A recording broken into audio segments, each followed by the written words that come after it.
Welcome to the second entry in the Death to Movie Theaters saga.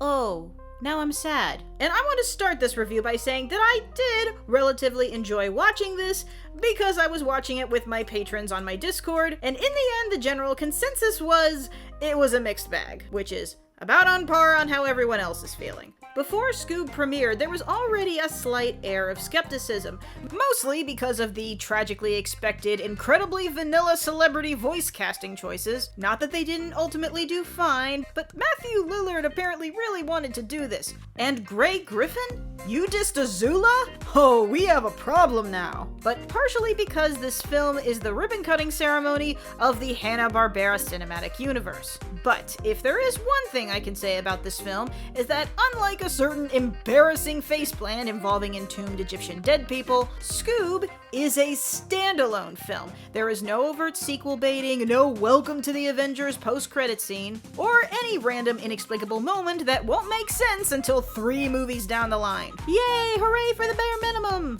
And frankly, as long as the others are animated, I'm willing to give them a shot. However, what this means for this movie is by tying in the Blue Falcon, Wacky Race's Dick Dastardly, and Captain Caveman, is that this is not a Scooby-Doo mystery. It is a Hanna-Barbera crossover special, heavily featuring Scooby-Doo and a boatload of other Hanna-Barbera Easter eggs, which is perfectly fine conceptually, but then is clown-carred into the shape of a paint-by-numbers studio animated superhero comedy. Yeah, I know. I am just as tired of going through this checklist as you are of probably hearing me doing it. Especially since things like celebrity casting choices, pop songs, and contemporary internet reference humor are, outside of Disney Pixar films, usually considered more inevitabilities than they are legitimate complaints at this stage. Especially since they themselves are usually signifiers, but don't necessarily define a movie's actual quality. I mean, even Klaus had the Postman rap. However, there are reasons why Scoob feels just a little bit more obnoxiously obvious than usual. And first and foremost, it's because it's Scooby-Doo. While the franchise is of course guilty itself of a lot of these aspects, it has endured for decades because its concept was a little bit different from other young targeted properties, because of its aspect of mystery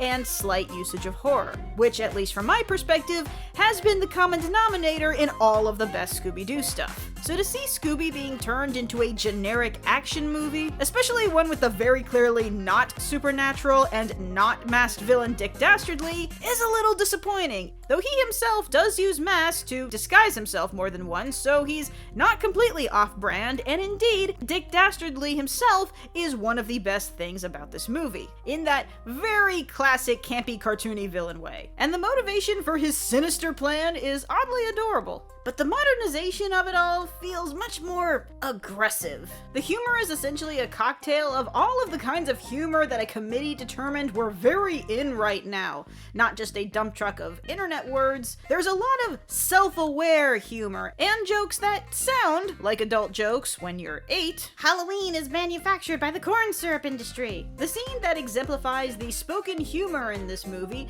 is the scene with the bowling alley girl, where she starts by describing Shaggy as a middle-aged man's idea of what a hippie sounds like. A little forced, but it's a little funny. But then she overkills it by following it up with, yeah, they sure look like their friends dumped them in the previous scene. They probably wouldn't be in this situation if they hadn't done that. It's a rough mix of stuff that kinda works and stuff that hurts you. But I can't say that it's a failure because we did laugh quite a few times. Like, as much as the scene where the police asks for Scooby's full name, it feels like a flimsy and unnecessary origin story that exists solely for trailer bait. At least in the movie, it's a lead-in for a kinda decent joke. And I do like Ken Jeong as Dynamite because his main job is to tell Blue Falcon how much he sucks. And of course, I give any film a certain amount of slack for implementing good cartoon physics, especially CG ones. And you know, some of that semi-meta, not quite adult humor, it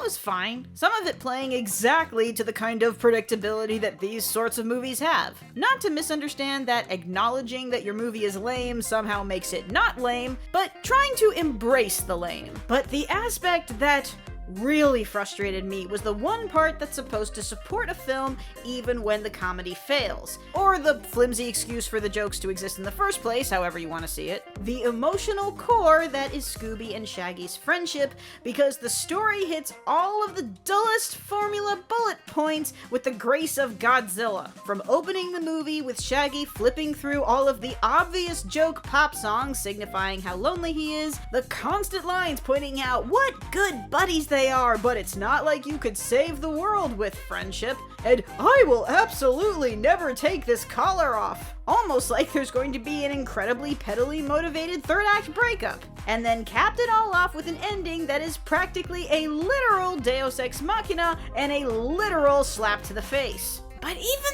then, I can't completely write them off because they still have that classic Scooby and Shaggy dynamic during the moments where they're just together, because that is what it's like to watch this film. Everything about it is both good and bad, or rather, okay and not. Even the worst of the gimmick humor, I give it some credit that it's at least given decent context. Like, yes, the very first second of this film booms out California Love, as though warning you right up front that this is the film it's gonna be. At least all the pop music in this film is technically diegetic, meaning it comes from things in-universe like smartphones, theme music, and of course, the obligatory ending EDM dance party. Yes, Falcon does dab and is the source of a lot of the internet-related humor because he's constantly on his phone, but it's intentional to show how lame he is. And we get the very early cameo from Simon Cowell as himself, and as in-your-face cringe as this seems,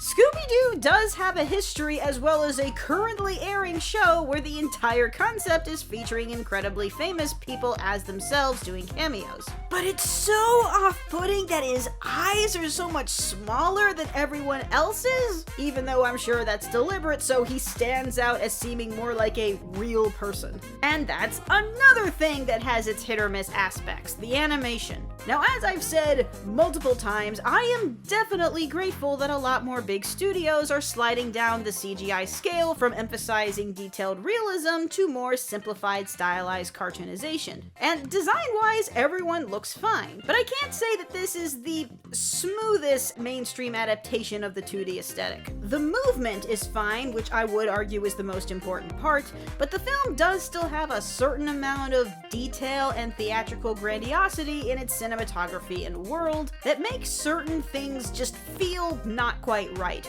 Like inconsistencies in terms of what kind of surfaces are smooth versus having even a little bit of texture. And then things like Dick Dastardly's ship and the robots just seem like they're from completely different movies. And yes, as much as I love the cartoon gags, I do wish they had done slightly more with that rather than just mostly copying gags straight from the original show, though the recreation of the opening is actually really cute. But it is jarring when those moments are played alongside the Blue Falcon's more movie traditional action scenes because they utilize completely different physics. It's less cleanly implementing cartoons into the mainstream CGI format than the movie constantly flipping a switch between cartoon mode and mainstream movie mode. So, yep, mixed bag is pretty much right. I certainly can't call this boring, which is the worst thing a mainstream animated film can be. And even though I do think Storks is very underrated, I can't say that I'm enthusiastic that this is what Warner Animation Group is gonna replace the Lego movies with. I think the big divide in the audience isn't just about whether this style of humor works for you,